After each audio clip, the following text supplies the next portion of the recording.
The best podcast in the world, Law Nation.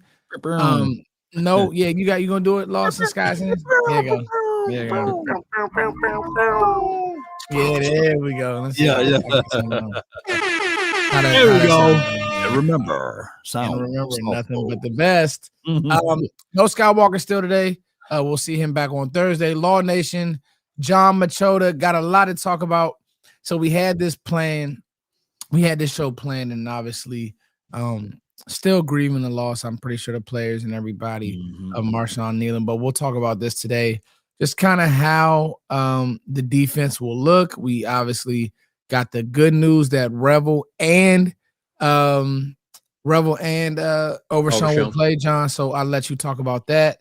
And as always, we're going to start it off with one of our sponsors, Brunts on the Ground. John, is there any other news from? Yep, thank you, sir. Thank you, good sir, Law. Is there any other news from this Nealon kind of? Is there any other information, more or less? I know that the NFL has been doing a great job of honoring him. The Cowboys have talked about that. And then anything else you have about Revel and Overshown? And by the way, don't let me forget, guys. Law had a very exclusive conversation with Revel's dad, and I want to talk about that. Yeah, so for me, I'll start with Nealon. This week, Stephen Jones and Jerry Jones have both spoken publicly for the first time since Nealon's death last Thursday. They both did their regular weekly radio hits on 105.3 The Fan. And so, they shared, obviously, how devastated that they are and the organization is, talking about how tough it is to get that phone call, late at night. And, just they're still having a hard time processing it, obviously. But they did both answer some football questions, and so that was kind of the first time where, I kind of felt like there was a little bit of football going on. So we have not had access at the Star Monday and Tuesday. The players have been back to the Star. With them playing Monday night, the schedule's a little bit different, but so we didn't have any access today. Tomorrow, we will have a press conference with Brian Schottenheimer, probably around 1:00 Central Time. And that'll be our only availability tomorrow. And then on Thursday and Friday is when players will be made available. Dak usually talks on Thursday, so I'm sure Dak and Solomon Thomas will probably be guys that talk on Thursday. And I think that's where obviously the main topic will be Marshawn Nealon, but I'm sure that the players will talk a little bit about, moving forward and things like that. I saw tonight Western Michigan where Marshawn Nealon went. They're playing tonight, and so they have a helmet sticker and they have a 99 on the field and his number when he was at Western Michigan. And I think when they went out for the coin toss, they brought out his jersey and stuff. So it is nice to see that all the tributes around the league and things like that. But it's going to be interesting to see how it is this week because, like I said, the players have been back since Monday, but we haven't been around them. So. That's the only thing I have to add on Nealon. And then you already mentioned Overshown and Savon Revel have both been taken off of, they were both not on IR. I think one was NFI for Revel. And then it was, what's it called? The PUP list for Marvion Overshown. Now, I will say this, from just what I've seen at practice, which isn't a ton from them, there's no doubt in my mind Overshown will play Monday. I still am not sure on Revel yet. I think that could be one of those where he's on the roster, but it could be one of those where he's one of the inactives before game time. I think it depends on how the rest of the week goes. But I would be very surprised if Overshown wasn't out there. And that's pretty much it in terms of the football stuff. There really hasn't been a lot of Wanye Thomas is getting moved to IR. He's been dealing with these migraines, so he's out for another 4 games. Who's playing safety, John? Me. Well, I think they do get Malik Hooker and Donovan Wilson back for this game. So they do. Yeah. I think that there's a good chance that both of them will play in this game. And I have thoughts about that too, by the way. Yeah. So that's about it though, news wise, that I can think of. What's the window time frame or the parameters of Josh Butler, Mafa Kid, and who else? Winfrey. What's those three guys? Perrion. Yeah, that's a good question. I don't know about with Winfrey. Doesn't look like he's that far away. They opened his practice window, but I'm not as certain about Butler. I really don't know. He hasn't done anything that made me think that he's about to. And maybe they're waiting to see what they get from the rest of the corners before they make a move there. But I don't know of either of them being close. Okay. Yeah. John, can you give us just a hair of insight of how Overshown has looked? I know a few reporters have kind of teased it, but from what you've seen, I know you don't get crazy, but just how does he look running around out there? Yeah, he's looked good for a while. Okay. Looked like he's been able to play. That's the whole thing. People talk about, well, you don't want to rush him back, and then he suffers a setback. Well, rushing him back would have been playing him 3-4 weeks ago, which they probably could have done. They probably could have had him on some type of a pitch count, whatever. Maybe they will Monday night, but I don't see them. I think they already have been cautious. Now they're at the point where he's ready to go. I think they've been trying to hold him back because he's coming off of a second major. He was ready to go in training camp, John. Is what you're telling me? So I don't think that there's any of that going on. So no, I expect him to hit the ground running. I expect him and Quinton Williams to be factors Monday night. Look at John with the layup. So John, it's so crazy, and I say this with the utmost respect.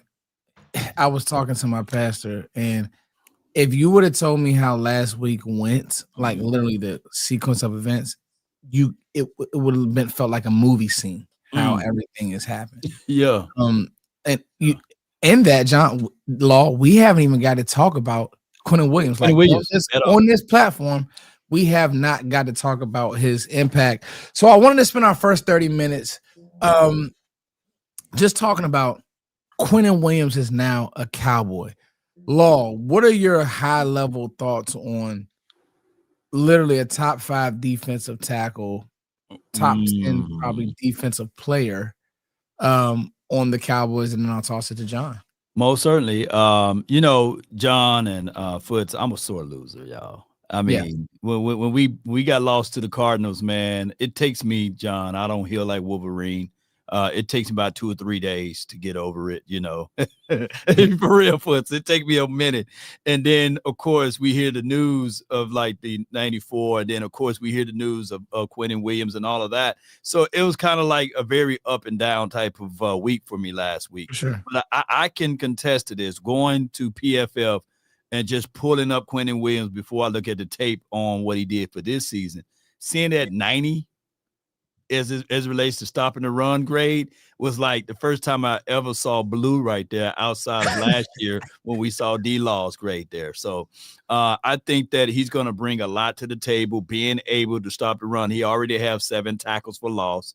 I look at tackles for loss like sacks to me because it is something that's behind the line of scrimmage. That means that you're being impactful. And he only had 1 measly sack, but listening in to how he was being utilized over there in Jetsland, not playing at the 0 or nose tackle, and he was playing more of the 3, and now we finna play 5 down linemen. I'm re-energized with this team now, even though I haven't seen it yet, because now I know for sure he's going to be comfortable playing within the confines of the system of Aaron Whitecotton. And then, of course, regardless of what we can talk about this as far as Logan Wilson, I know for sure he can cover better than any of the other linebackers, maybe outside of Overshown. So now I'm looking at it like, man, these few pieces, at least we can see a reasonable defense out there.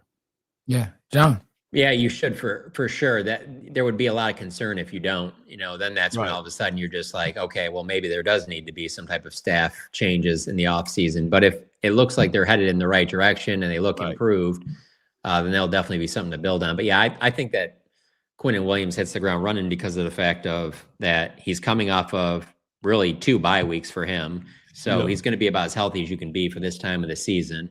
He's certainly going to be energized and motivated because he didn't think the Jets would trade him. He thought he'd be a cornerstone piece there for a long time. And so I'm sure he's very motivated there. And then the Aaron Whitecotton piece, it's like you're going to a place where this is the coach that got the best out of you.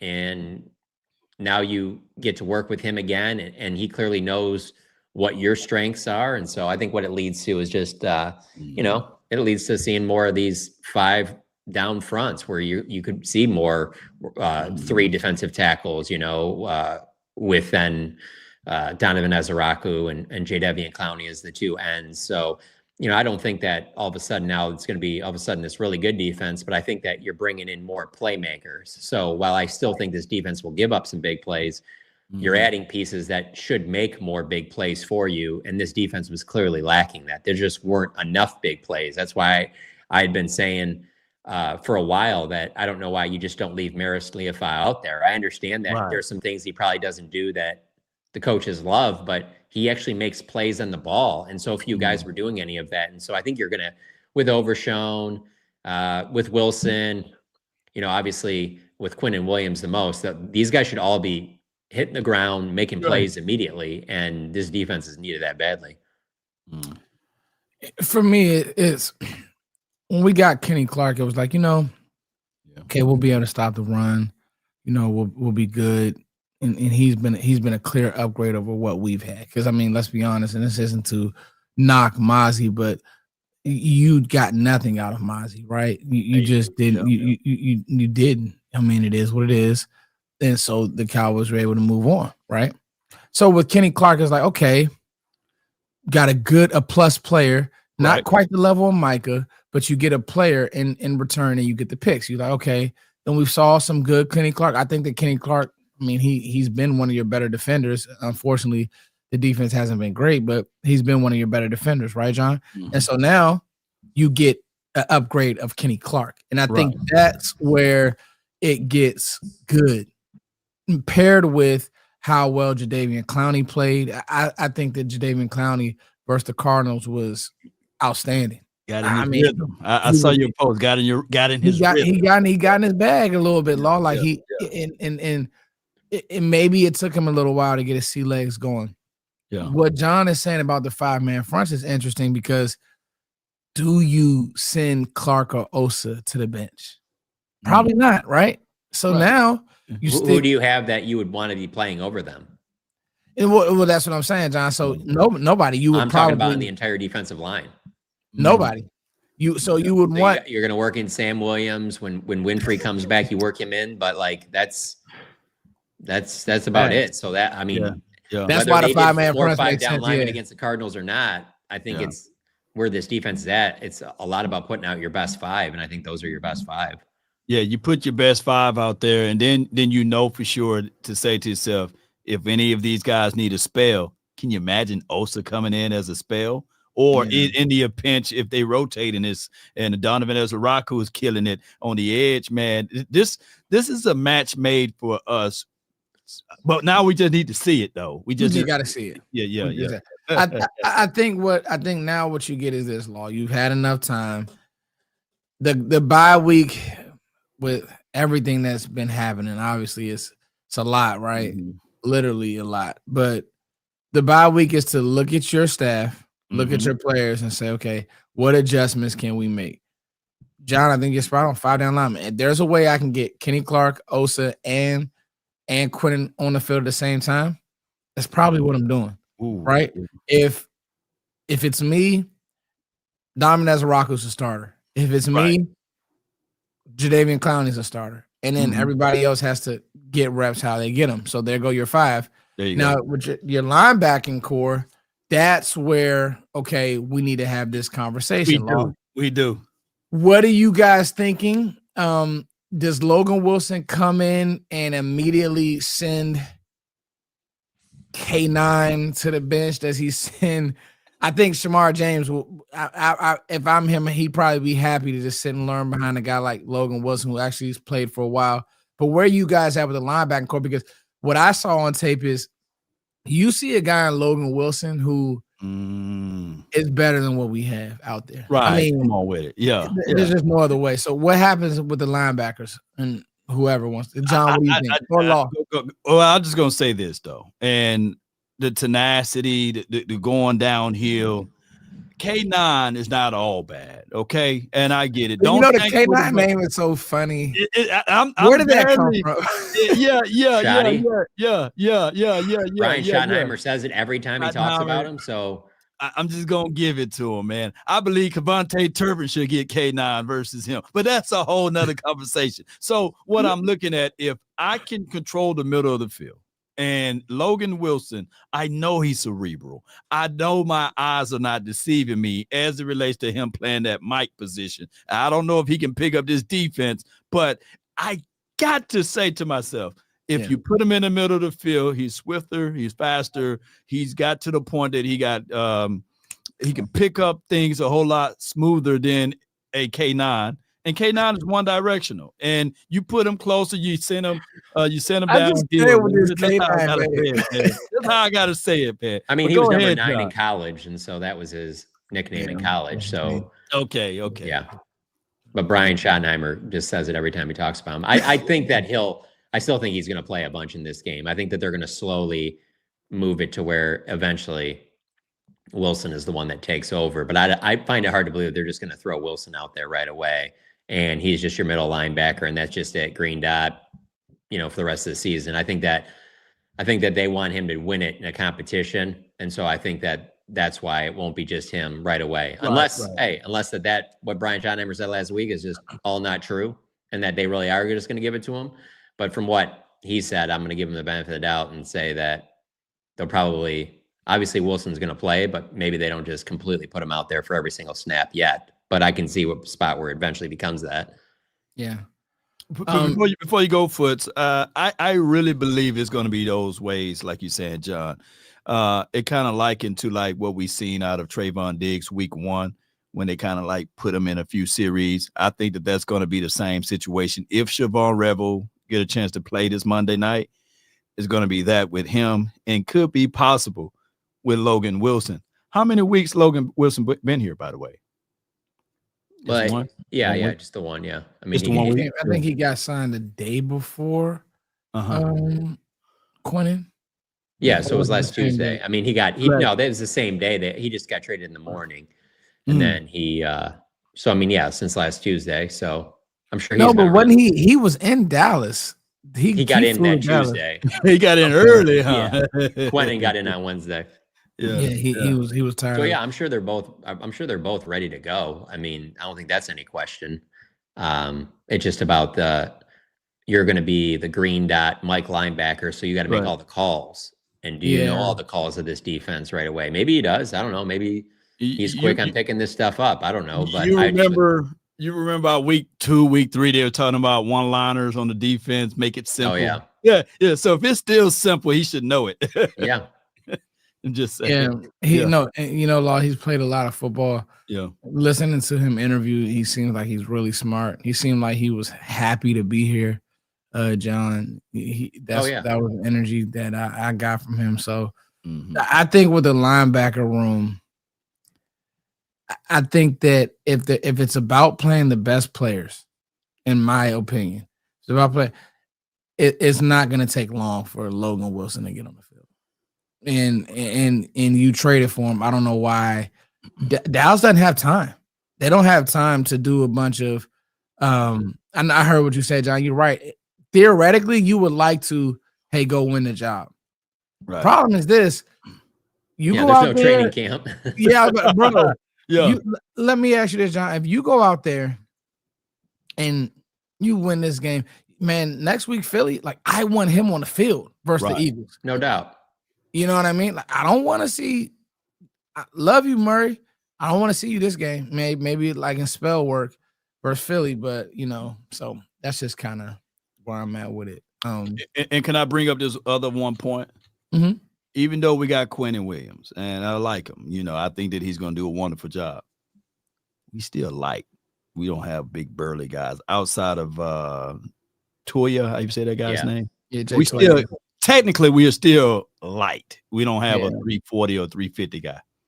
And I think the good thing about it is, Law, if Quinton Williams didn't play double team so well, I think I'd be like, but he's so good against doubles and splitting doubles and feeling. That was why I was so excited about the trade. Coming from Alabama, knowing how to play, this SEC football. This isn't some and it's a position that, guys, let's be honest, the Cowboys haven't done anything. Like, they haven't attacked it well.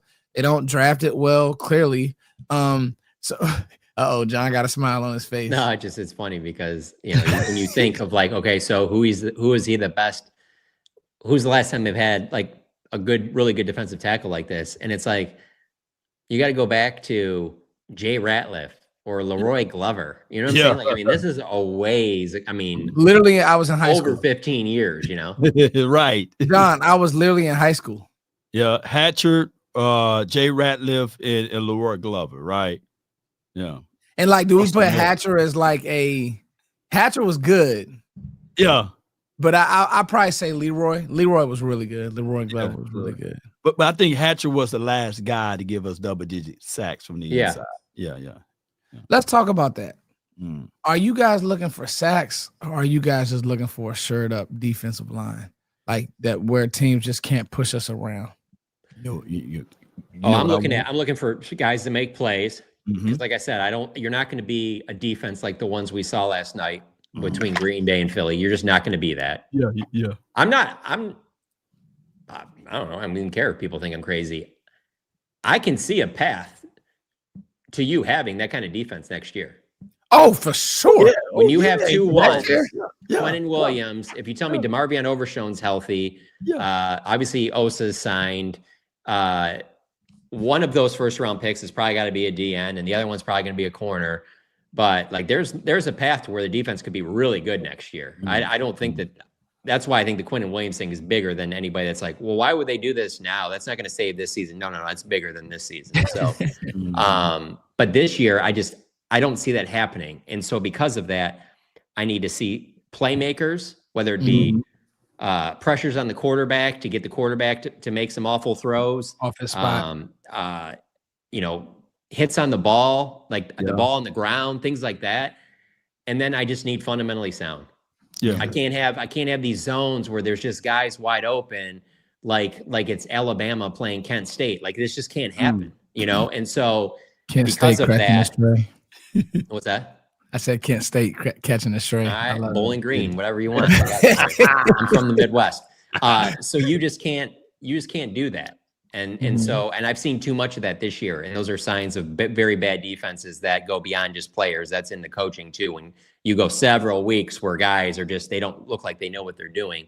Yeah. And so I do think Wilson helps a lot in that area. That's one of his strengths, especially in the passing game. But I need to see guys making plays. So I know that this is just crazy, and I hate to bring up both teams, but I was jealous yesterday just looking at the Eagles and the Green Bay Packers. What a waste of defense when the quarterback can't move the ball on both sides, right? And I'm sitting there watching that defense, and I finally saw what John was saying. We were blessed not to go up against that Wyatt kid, But let me ask you this though, real quick. How much of the game did you watch? Pretty much majority of it, all of it. All right. I did too, which I really enjoyed. Like, these last couple of weeks have been great for me because the Cowboys haven't been playing on Sundays, and I've gotten to watch like a lot more football. So obviously they had a bye week this week, so I was watching all of that, and I was really interested in that game. Yeah. And I'm not taking anything away from the defenses at all because they were both awesome. Yeah. Yeah. But there was some very, very vanilla offensive play calling going on. It was, we can get into like it. When they got late and they needed to score, all of a sudden they started moving the ball and calling plays where you're like, oh, I can see how you're getting yards on that. Oh, I can see how you're getting yards on that. And then all of a sudden they're moving the ball. So it's like, while I want to give the defenses a lot of credit, I also was like, what are these two teams doing offensively? It was very, very like, we're just going to do this until someone makes the first mistake. And then we'll respond. Y'all keep talking. I'm just kind of like, I don't know. Like, so I don't know if you felt that way, but I was just like, when they needed to move the ball late, they were moving the ball. It was two mistakes that Green Bay, absolutely three mistakes, but they got a big run from Saquon Barkley on defense, right? And then I would say it was idiotic on 4th and 9 for them to try to go for it. Wild. Yeah, that was wild. That was a big mistake. Especially to throw to AJ, which him and Hurts just don't even seem like they're on the same page. I mean, if they do that same throw to Devontae, Come on with it. I'd be a little bit. I'd understand a little bit more, but like nothing was there. That didn't make any sense to me. But hey, it is whatever. It is for whatever. And then the catch, the touchdown catch. I think that Jalen Hurts literally closed his eyes and just threw it. Said to Allah, and Smitty was able to catch it. So that type of play, just to hear the braggadocious ways from Eagle fans of saying that they got a number one, he's the best quarterback, he's better than Burrows, he's better than Joshua Allen, he's better than Lamar. I wouldn't go that far. You can't argue an Eagle fan about Jalen Hurts. They love him, man. So looking at that game, I'm gonna tell you what that. Honestly, it's funny you say it. I don't know if they love anything. I don't think that there's anybody. I mean, Jason Kelsey, Brandon Graham. John. I think that all it takes is one or two bad games from Jalen, and they would throw him under the bus too. Honestly, quickly, I'm gonna tell you. True that. Head coach, Big Dom, all of them. They'll throw him under the bus in 2 seconds. Crazy. So. Yeah, I'm gonna tell you what I saw. Right. I'm looking at an Eagles O-line that's slowly but surely starting to take little steps back. Right. When they're just normally blocking, or when they get to snap the ball and everybody jumps before it's sorry, go on, never mind. God, I can't just ridiculous that thing is even going. It's an embarrassment to the game. It's too big of a game to let that bullshit go on anymore. I mean, the NFL it's done, bro. It's a joke. You can't bring in all this replay and all these officials to try and make the best possible game and then let that bullshit play go. It makes no sense. I mean, we're not stupid here, people. You know what bothers me too, John, is the fact that Eagles fans beat their chest, but it's like it's an injury hazard too. Like it's a safety deal. Like they're offsides every time. Nobody's lined up, and then they're flying across it. I literally sent a text to multiple friends last night saying, and I'm not going to say what I was exactly talking about, but I was basically saying, if my favorite team was doing that, I would even tell you, yeah, I know that's bullshit. Yeah, because I can be unbiased about it. I'd be like, to be honest with you, because a lot of my friends are Michigan fans. And so I make fun of, clearly Jim Harbaugh didn't leave there. But, I mean, he's not getting a statue there for a reason. There's something that went on there when they won their national title. And they hate when I bring it up, but I'm like, it's very true. Why is he not still there? He just brought them a national title. We're not going to act like that didn't happen. And so there is a part of me, though, that when there are certain things where I'm just like, there's no way that if you are like a true football fan that you're sitting there going, no, it's cool. I love that play. When everybody's firing off at the same time, by all means, I have no problem with that. But when it's gotten to that level now where you're just like, really, we have eyes, we can see this. This is ridiculous. You guys know that, right? Like, every time, John. But you know what? That thing's gone next season. That thing's not coming back. This is one thing that I wish the NFL kind of correct. I want the NFL to correct illegal formation. I think that they should at least one of the officials to give it a warning. I hate to see a play 20 yards down the field or illegal formation. It's having us so much law this year. No, it's bad. Yeah, you covering up this guy. Just give the man a warning. Tell him get back, and then if they don't, then you do it. Hey, you want to call that every time? Cool. Call holding every time too. Call holding, for sure. Another thing I took from that, John, AJ Brown. I don't know if he's in Philly next year, bro. I just like. Them forcing that throw late. I know this isn't Philly talk, but them forcing that throw late. It's clear that Hurts has a better rapport to me with Devontae Smith. Yeah. No doubt. And honestly, I think that AJ Brown is a better like physical specimen. I like Devontae Smith as a route runner and just his energy, but they're not there. It makes you think. Like I was thinking about this, and I shouldn't talk myself back into this team, but Dallas scored 40 points on that Packers offense. 40. If you get a stop, John.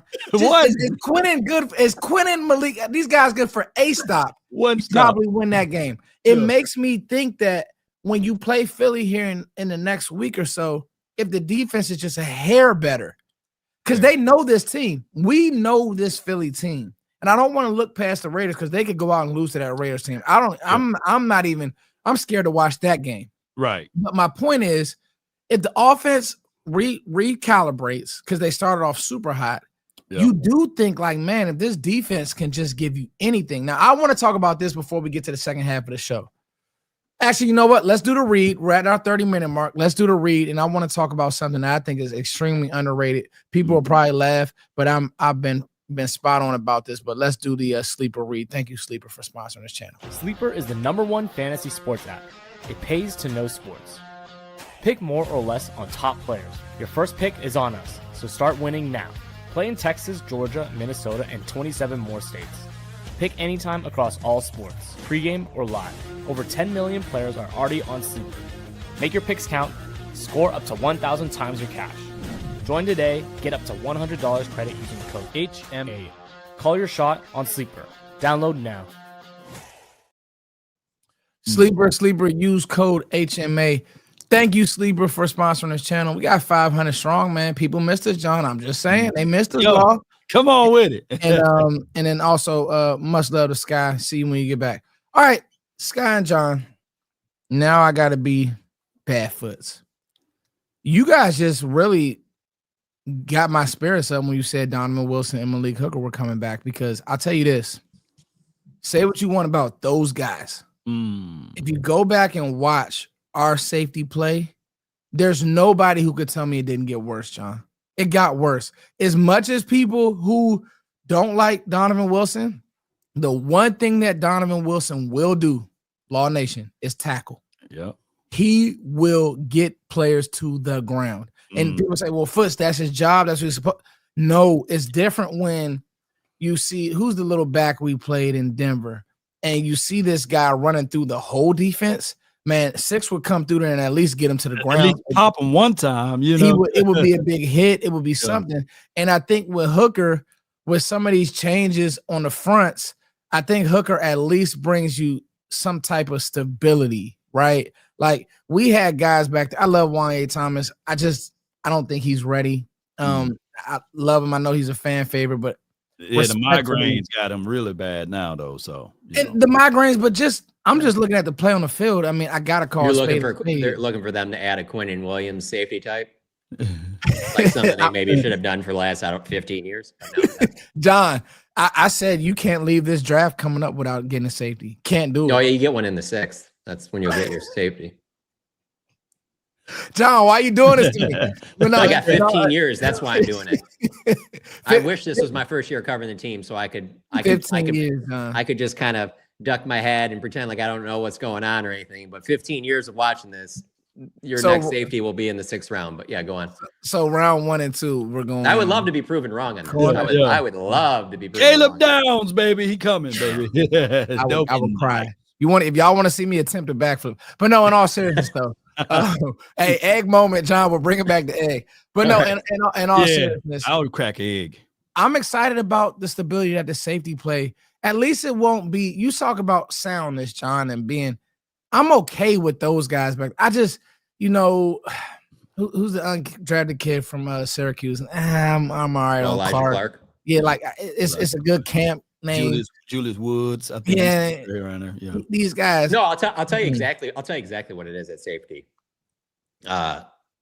It's could you have gone in this season without a real number 2 at receiver? Sure, you could have went in. It would have been CeeDee Lamb, and then you would have hoped that your 2 rotated every game between Cavante, maybe it's Mingo, Jalen Tolbert, but we'd sit there and we'd go, yeah, it's just not enough. They're missing like a real 2. They need a real 2. If you want to, compete with Detroit and Philadelphia and Green Bay, you got to have a real 2. And so, well, they have no problem doing that.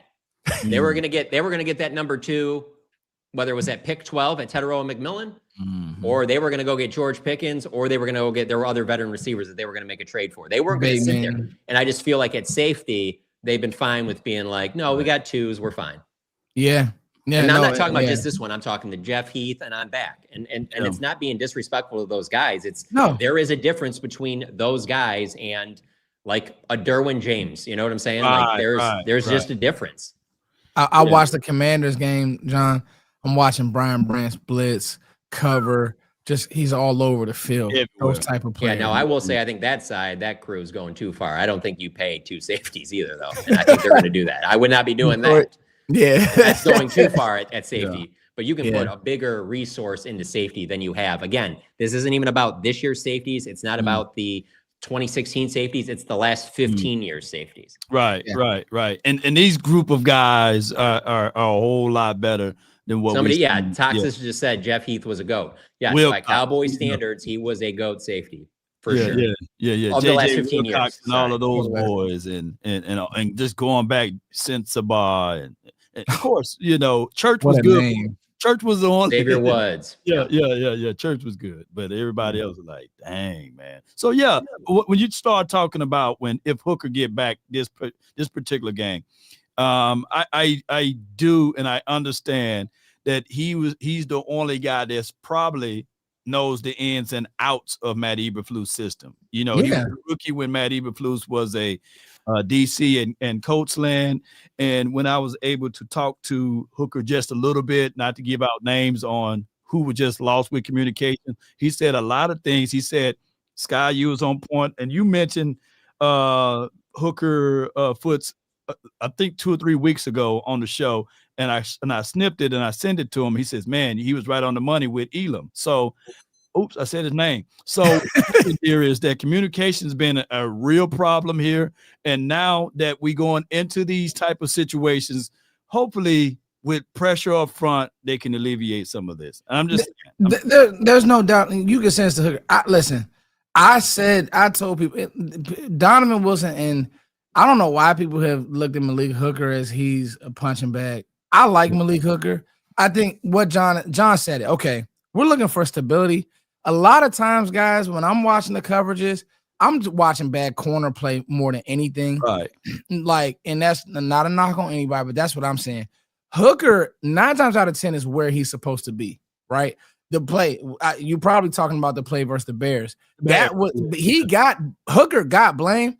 Bro, Elam took the cheese on it. You can see that. I don't even need to know the coverage. Elam took the cheese and he put him in a 2-on-1 situation, and then he was cooked. So it's one of those things where, to me, bringing Malik Hooker back with Quinton Williams, with what you'll have on the middle of your defense, it at least should feel better, right? I'm praying. So that's what I just want to bring up the safety, because I said this was going to happen. I said, listen. But you're right. It's okay. Technically, this defense, whatever we doing, the bullet is still in there. For sure. We're just putting a Band-Aid over it. This offseason, we're gonna have to extract the bullet, and then fix that problem, and then slap the Band-Aid over it and fix the wound. So there's always gonna be a wound. We got 8 games left. We so far behind the Eagles. We got to play catch up, and we got to be able to be grit and nasty. And that's what this defense needs to be. There's going to be a lot of finesse teams going on the back end of the season, going to lose a lot of games. Why? Because you from the DMV area. It's a different world when you're playing football out there in the cold, right? Yeah. So it's a whole different flavor. This November and December heading into January, that's when the defense shines.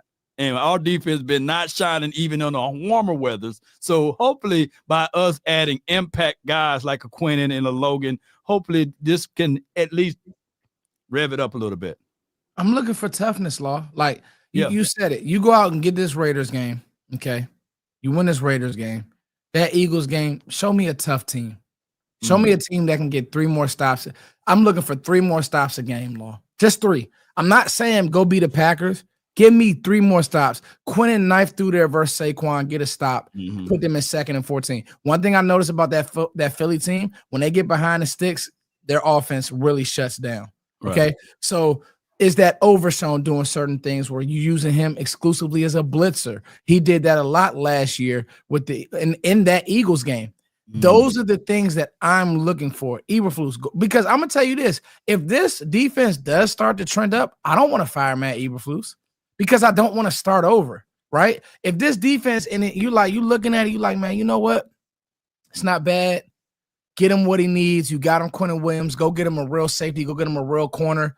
Pair it with a few free agents, and then let him cook and let him run his stuff. I'm telling you, I've never been more convinced that they aren't moving on from this regime. And so the only way that I could see them moving on in the offseason, like let's say it gets really bad, maybe that's where you have White Cotton calling the defense, but they've given him too many things. They listen to him on Ezeraku. They bring in Solomon Thomas. They went and got Quinton Williams. They've done too many things for me to sit there and think that they're just going to go, oh, well, we're just going to start over again when they've just done that every single season. So unless things just get so awful that there's no other direction to go, where you're just like, well, we have to do this, there's no choice. We've added these players. Overshown's back. Quinton Williams is out here. The defense doesn't look any better, and your hand is forced. Then okay, but if it just looks even like a little bit better, I'm telling you, they're not going to make a defensive staff change, like a major one at least. Major, yeah.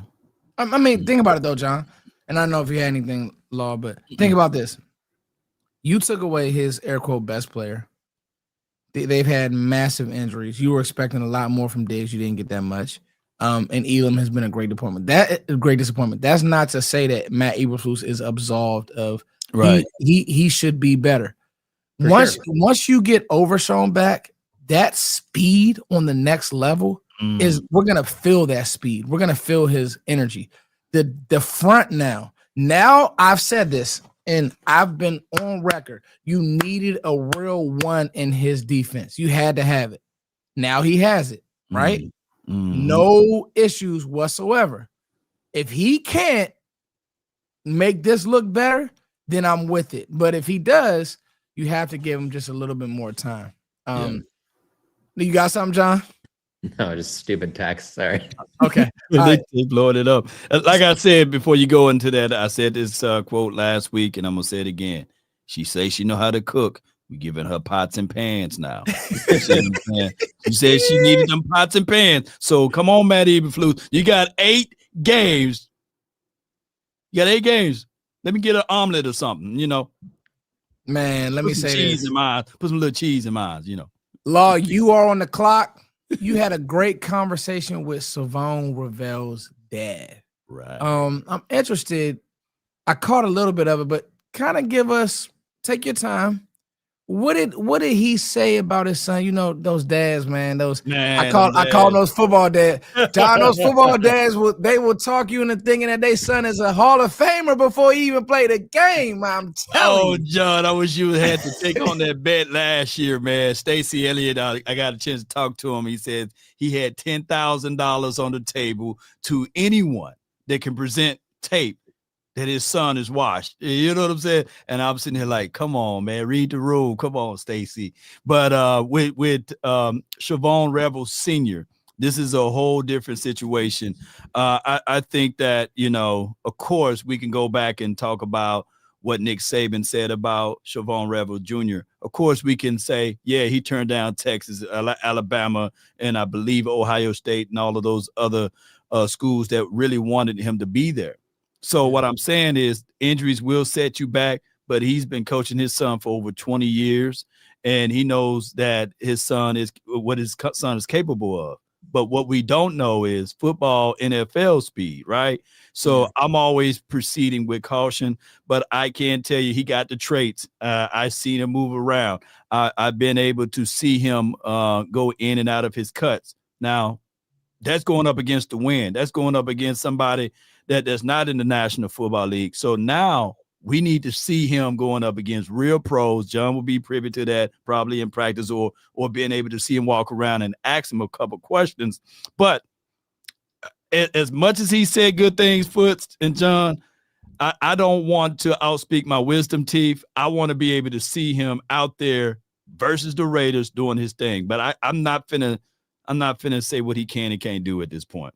Revel is like Savon Revel to me is like Dak, Brian Schottenheimer. There's a few others, but I hope they have success because they're super nice people and you love to work with them. And so I hope he's one of the friendliest, nicest, kindest guys I've ever been around. So I would love for him to have success. And he certainly, no question, looks the part of a bigger NFL corner. Like there's no doubt about that. Like he's on the, I don't know, people got different ways of saying it, but they all like get off the bus team. Like you want these guys to go first because they certainly look the most intimidating and they look the part. And he certainly looks the part for a corner. But it's just that knee injury. You just don't know how he's going to fully come back from it. Now, again, like when I said earlier, I can see a world where they have a good defense next year, and he could be a big part of it. You know, you got him, you got Bland. Maybe they draft a corner in the first round. Maybe they make a move for another starting type of corner. I can see that, but I would need to see it on the field just because with Overshown, at least we've seen, you know, there's been too many injuries, but when he has been on the field, you're like, oh yeah, if that guy, all it is the injuries. If he's healthy, he's a playmaker out there. You don't take that guy off the field. I just haven't seen that yet from Revel because we haven't at all, you know? Right. And this is another thing for us, and this is what he said. And he's my guy. He's my guy. I call him right now. Give me some insight, Law. Like, what did he say about his game? He said that his son, like Sean Taylor. He is physical now. It's on tape. Now you from that area. You see Sean Taylor is crazy. I mean, come on. I think he got a little carried. I mean, come on. A little. Rebel see it. Hey, if you gonna set the bar high, Law, set it high. Set it to the moon, baby. High. I mean, come on. So he hits like Sean Taylor. He covered and controlled the field like Jalen Ramsey, and he got hips like the Gonzalez kid over there in Patriots land. So those are the things. And he said since birth, he was showing his kid Champ Bailey's tape, Charles Woodson. He mirrored his game after those boys. And since Everson Walls, because his dad is a Cowboys fan, Everson Walls was the guy that he kind of like replicated and mirrored himself to as well because of his stature and size. So I'm sitting like, man, that's some heavy good stuff, man, to try to mold your child into. And hey, like what John said, you see Savon, he ain't no small, tiny DB. He's tall, he's towering, and hey, he's nimble, he can move. But I don't have any kids, so what do I know about parenting? But I will say I've covered a lot of high school football in my life, and I've played sports throughout high school, and I can tell you that there is a middle group, don't get me wrong, but there are two extremes there. And I'm cool with a dad being like that because you know what the other side is. It's the dad that, like, even when you are a dog and you are the best player, and it's never good enough for that parent. They always point out what the other kid's doing. And you're like, did you see how Jimmy made that tackle or whatever? And you're just like, damn, Dad, I had 3 sacks. Which dad is worse, John? Which dad is worse? I would say that one's worse because what do you think you're motivating this kid for? Like, how many of these kids are going to play professionally? So at least have your those son had 20 tackles. Well, you missed the 21st tackle, son. I'm just saying. Yeah, exactly. I mean, that's fine. No, I caught a little bit of it, John. Yeah. What he was saying though. All right, so Sean Taylor's a stretch. Papa Revel, I love you. My God, man. Tone it down. Just I'll be honest with you. I think that would be a stretch if you said that about Derwin James. Any safety, Downs, whoever's the next safety, that's going to be a top 10 pick. I don't think you can say his name, but okay. I don't think there's the only safety I've seen play football like Sean Taylor is Ed Reed. Now, ironically, they both went to Miami. But yeah, you don't want to comp anybody to them. Yeah, them two is Sean Taylor would have been the best safety to ever play. And Ed Reed, to me, outside of Troy, a few good years from Troy, is the best safety ever play. So yeah, calling him a perennial top 10 player of all time, slow down. Now, that said, on tape, Revel definitely does tackle well. Yeah. Well, that's one of the things that I'm excited about is that edge runs and stuff like that. Like he sticks his nose in there. He's very physical. The thing that I'm interested in is Matt Eberflus deploys a lot of off man and a lot of zone. Mm-hmm. How does he's played more man as of late, but how does he turn, run? How does he get hands on guys? Because I mean, the league is it's just not college, bro. It's so much faster. It's so much more physical. Receivers are so much better at the top of their routes and at just getting through press and using hands and getting off a jam. So that's what I would want to see, Law, you know. Right. But we'll know. Like one thing I will say, we'll know. And he said basically if you in the zone, you know, you're already 5-7 yards off. You know, your initial steps is to 2 and then move forward. You know, these guys been 5-7 yards back, and then they backpedal even additional 5 or 7. So they've been technically flawed in their approach of some of the DB play as relates to them playing off ball. You know, so he was saying that that's already corrected with his son because even at the college that he was at, they played some zone, and he played a lot of that as well. So he got the ability to redirect, and he got the ability to play still within the confines of zone. So I'm quite sure that the Cowboys staff, they knew that we was going to do a lot of zone. So why not draft a guy that's multifaceted? And I think that he will be able to do that. It's just that, like John said, and we all said, we just got to see it. Yeah, gotta see it. I think for me, like, all right, I want to talk to you guys about Deron Bland. The problem that I'm having with these corners is their confidence, right? Like, one thing I've said about Deron Bland this year is, like, if he's having a bad game, there's like no bouncing back from it. Like, if he's getting beat, he's just gonna keep getting beat all game. Elam, if he's getting beat, he's just gonna keep getting beat all game. I think the best corners have the best confidence. I think the best confidence comes from them getting good pass rush. Yeah, I agree. Where you don't feel like that you're out there having to defend forever, and that you're not only worrying about your area or the guy that you're defending in man, you're worrying about a lot of other things. So you're just like, I could easily turn around and there's just like another guy wide open right next to me because it's happened. And so if they can get after the quarterback, I think that would build a lot of confidence. I mean, Micah Parsons made a lot of corners look better than probably what they are. Right. And it's probably still doing that, in Green Bay. Even though, I ain't going to say it, but I'm going to say this, though, since we're at the tip of the show.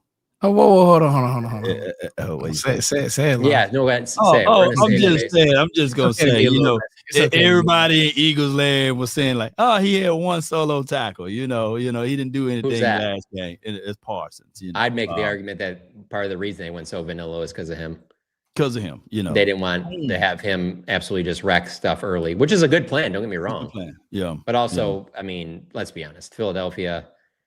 I don't understand still why they weren't throwing all day against the Cowboys in the opener. So maybe that changes when they play them in a couple of weeks. I don't know. We'll see. But there's something about them that doesn't really like to just air it out, despite that they're paying $5 billion to their two receivers and their quarterback. But come on with it, man. I just want to say this before, because I know we're at the tip of the show, and it's an unpopular opinion. May I speak freely? Oh, for sure. You're in the trust tree.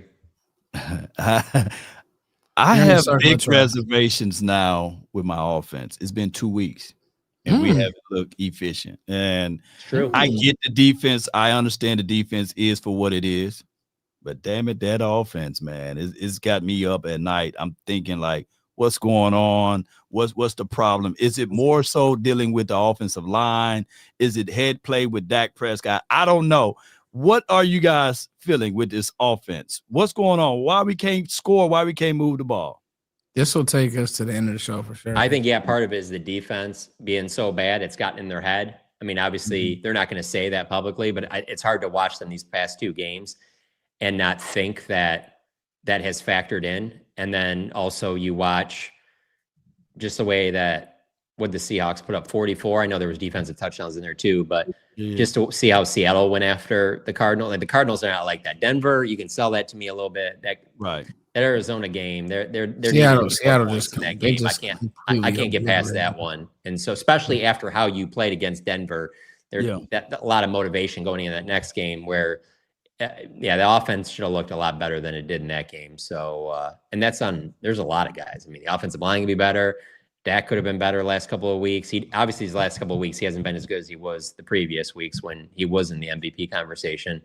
And then obviously the receivers can be better too. So it's kind of all the way around. But I do think if the defense comes up with some stops, there's just something about that all of a sudden now the offense gets back to being comfortable. They're running the ball well, and everything kind of just falls into place. You get, I know it's crazy to say, but maybe a turnover, a short field, and all of a sudden, you don't feel like, all right, if we win the coin toss, we have to take the ball and we have to go down and score because we have to get a lead right now. And if you have to feel that way against the Cardinals, oh my God, I don't know what you're going to do in some of these games that are coming up. So I do think the defense playing better will help the offense in a weird way. I'm glad you guys went because now I think that the Cowboys have to think about getting Brevin Spanford on the field. Okay. For two reasons. These big personnel packages give people issues. You can run on the edge better. And you can't tell me that Brevin Spanford can't leak out in play action and do the same thing that Schoonmaker's doing and doing a better job of it. The other thing is this. I'm done with the Kevontae Turpin experiment. Okay. I just, for the life of me, don't understand why Ryan Flanoy basically had one of his best games versus the Jets, and it's like he's no longer in the game plan. Yeah. To the point, and as much as I like Jake Ferguson, I think that we overvalue his worth, and I think Dak does. And I think that he has to have a come to God moment and say, 3 needs the football. Right. Somebody needs to go to Dak and say, wake up, snap out of it. Yeah. Love Jake Ferguson to death, John.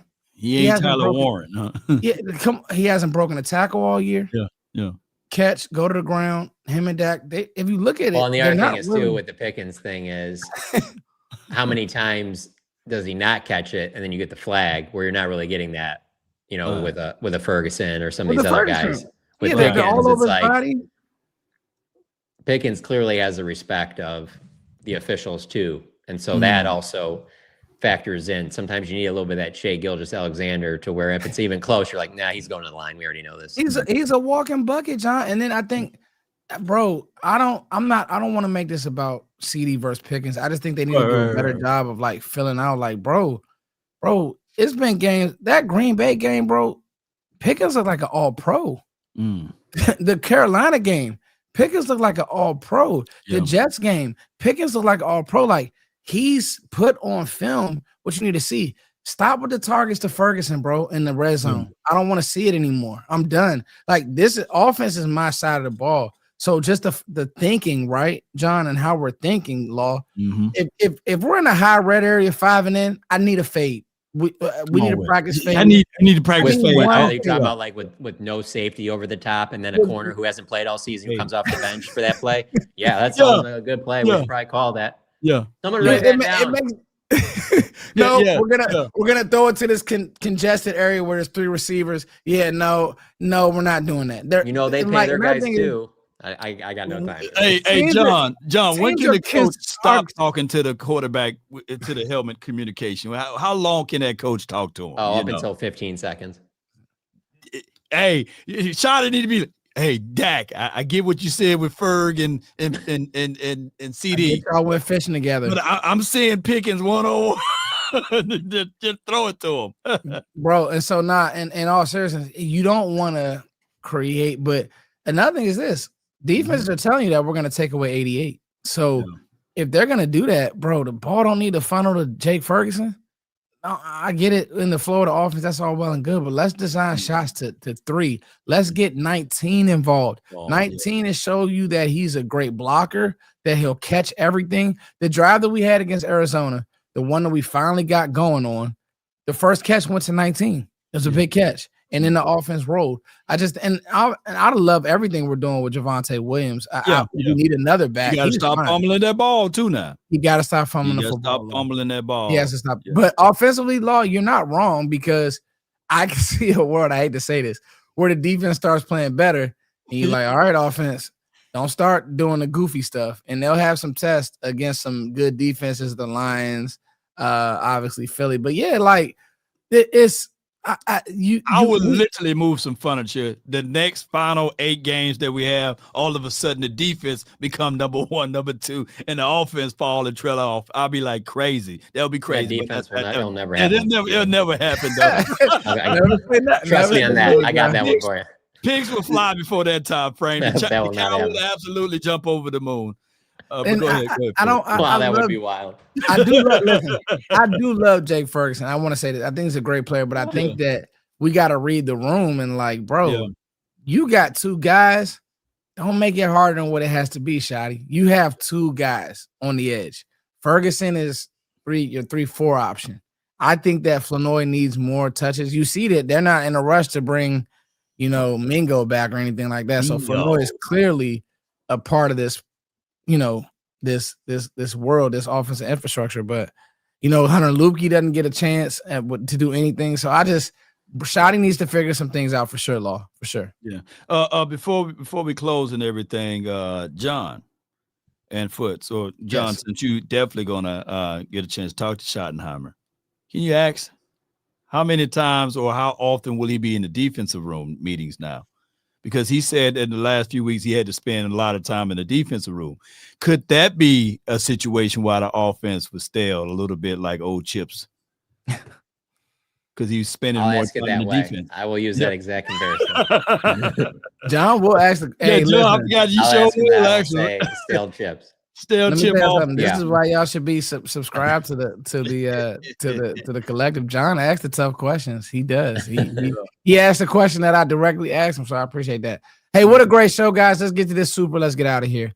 I thought, oh, hey, you guys, how you doing? I thought that was the reason we got 3. Someone to compliment 88, not compete with him. Throw him the ball. He's worth it. Hey, she hit it. That's a great comment. I agree.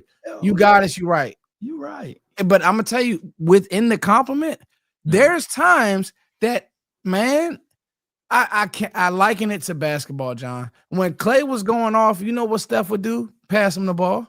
He wouldn't get in the way and look for shots. If George is having a guy, I mean, if he's having a game, let him have a game. That's what I think. Name me a tandem that never got into it. I would say Clay and Steph. Oh, no, I'm talking about football wise. Before we go, what's a tandem that really they never got into it? I think Jamar Chase and T. Higgins. They work well. Yeah, I really, to be honest with you, the one that would really, I mean, they were probably getting the ball a lot, but even the one I always think of is at LSU when you had Jamar Chase and Justin Jefferson. But I mean, they were just so dominant. Probably didn't. But I mean, that's the 2 best receivers that I've ever seen like play together like that. But no, there's definitely been some for sure. Larry Fitzgerald and Anquan Bolden. No, they comment each other. They never fussing each other. Moss and Chris Carter. Chris took him under his wing. Yeah, Carter. I would say Joe is spot on. I mean, John's spot on about the LSU. Joe Burrow threw 60 touchdowns in college. It was 60. Oh, look it up. 60 Yeah, touchdowns, bro. Yes. Yeah, people in the chat say Marvin Harrison, Reggie Wayne for sure. Oh yeah, okay, that's the best one right there. Reggie Wayne and things and Marvin. Yeah, Harrison. I think there's actually a lot of them, to be honest with you. Toxic is so funny. He comes out of left field with some of these. I would have never thought of Musa Muhammad, but thank you, Toxic. We love you, brother. No doubt. Hey guys, if you guys are good, I think we're good. Make sure you guys are adding us on iTunes, Spotify, wherever you listen to podcasts. What a great show. We will see. Sky will be back with us on Thursday. We'll start talking about the Raiders. It feels like we got a long time till football, guys. Long time till football. So John is I'm pretty sure John will get the skinny on what's going on with all the players coming back. Feel like we'll have a new defense, literally a new defense out there. So and we all Detroit Lions fans this week because we need Detroit to do a real good favor for us. Yeah, that's what we're bringing back. Oh, we got another super real quick. Let's hit this super. Yeah. 88 don't have the same dog in them the way the 3 I wouldn't say that, Taj. We're not gonna put these guys against each other, but I appreciate the super, Taj. I think 88 has a dog in them. They just gotta get it going. So all right. Much love to you all. We will see you guys on the next one. Let's go, Detroit.